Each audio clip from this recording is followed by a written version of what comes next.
반야심경 두 번째 해석 아홉 번째 보충 설명입니다. 지금까지 배워온 반야심경 점검하듯이 한 번 더 이야기 나누어 보겠습니다.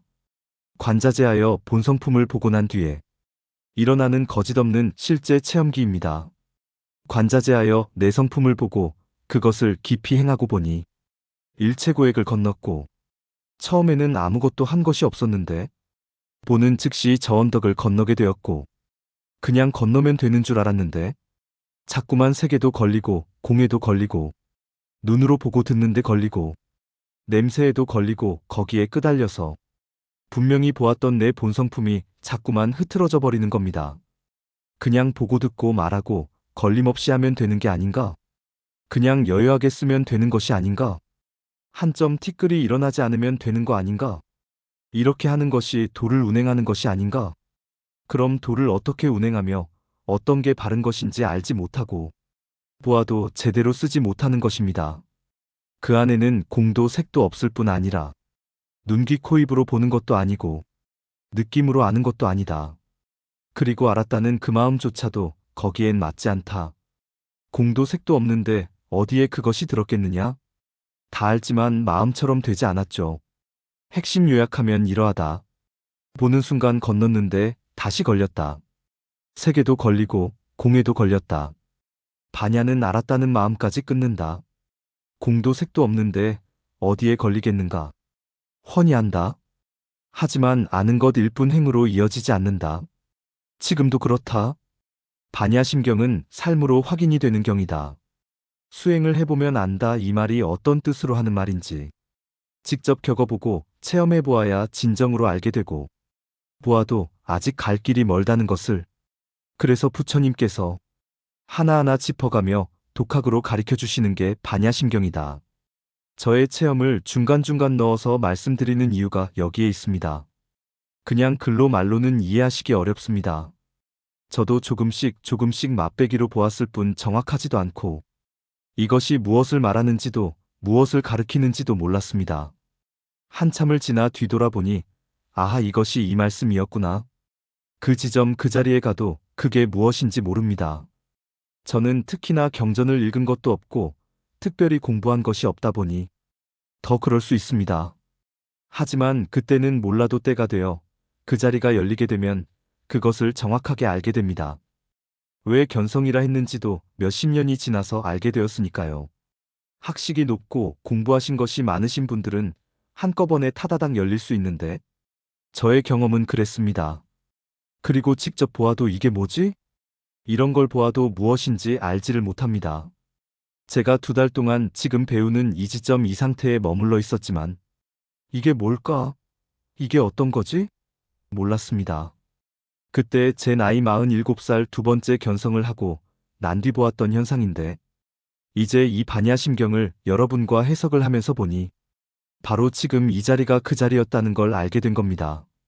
부처님도 보신 그대로 하나도 다름없이 말씀하시고 그 지점 하나하나 짚어가며 말씀해 주셨듯이 저도 제가 본 것은 보았다 모르는 것은 모른다. 들쑥날쑥하더라 그대로 적고 있습니다. 무가의 무유공포 그 자리도 가보았습니다. 지금은 두려움도 많이 줄고 떨리고 겁나고 그런 것이 많이 사라진 걸 느낍니다. 저는 사실 겁이 엄청 많은 사람입니다.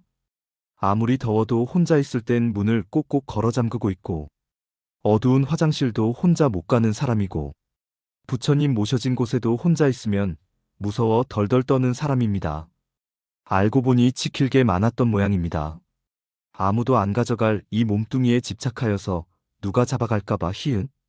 그런데 딱 그 지점 여기 무유공포 이 지점을 건너오니 그 마음이 많이 내려졌습니다. 아직까지 완전하지 않지만 많이 덜합니다. 이 글을 공개적으로 적는 이상은 바르게 적어야지. 잘못 기록하면 안 되는 걸 아는데 잘못하면 안 되죠. 저는 본 것 그대로 느낀 것 그대로 최선을 다해 적으려고 애쓰고 있습니다. 모르는 해석은 검색해서 도움도 받으면서요. 근본에 벗어나지 않게 실제 체험 그대로 올리려고 하고 있습니다. 이 글을 읽는 분들이 깨달음으로 나아가는 길에 조금이라도 도움이 되셨으면 하는 마음으로요. 그럼 지금까지 배워온 상태가 무엇을 말하는지, 어떤 모습을 가지고 말씀하신 건지 저의 2달간 들어가 있던 그 지점을 다시 가지고 와서 올려보겠습니다. 여러분 깨달음으로 나아가는 길에 도움이 되셨으면 합니다. 어느 날 문득 나가 없었습니다.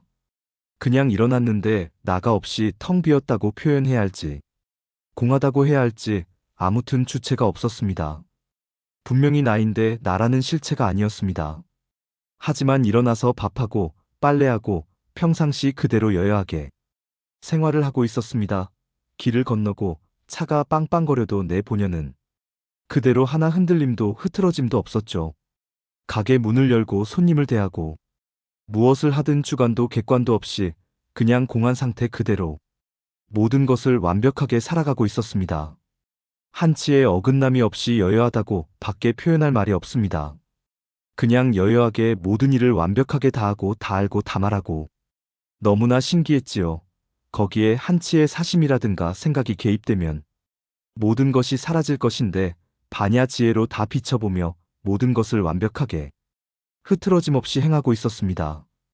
그것도 2달 동안을 잠잘 때나 깨어있을 때나 똑같았습니다. 너무나 완벽한 세상 안에서 생활을 하고 있는 것입니다. 오관으로 그대로 보고 듣고 다 하지만 오온의 티끌은 묻어들지가 않아요. 다 보고 다 듣고 하지만 걸림이 없어요. 나라는 존재 자체가 없어요. 그런데 완벽한 그 무엇이 주관을 하고 걸림없이 오고 가며 모든 생활을 완벽하게 행하고 있을 뿐, 그 속에서도 다 느끼고 생각하고 다 알아요. 본성품과 하나가 되어보는 세상이었어요. 행신반야 바람일다가 되어 저 언덕 너머의 행으로 살아가는 상태. 걸림없이 여여한 그 상태의 삶 그것이었습니다. 그 자리가 조견하여 오온이 공하고 일체 고액을 건너간 자리. 그 세계이고 색과 공이 다르지 않고 눈, 귀, 코, 입으로 보고 듣는 그런 세계가 아니었습니다. 눈은 그냥 통로이고 창일 뿐이고 귀는 그냥 상대의 소리를 듣는 기관일 뿐, 입으로는 말하되 걸림이 없었고 의식은 나가 하는 것이 아닙니다. 안이비설신이로 보고 듣고 말하는 게 아니라는 거죠.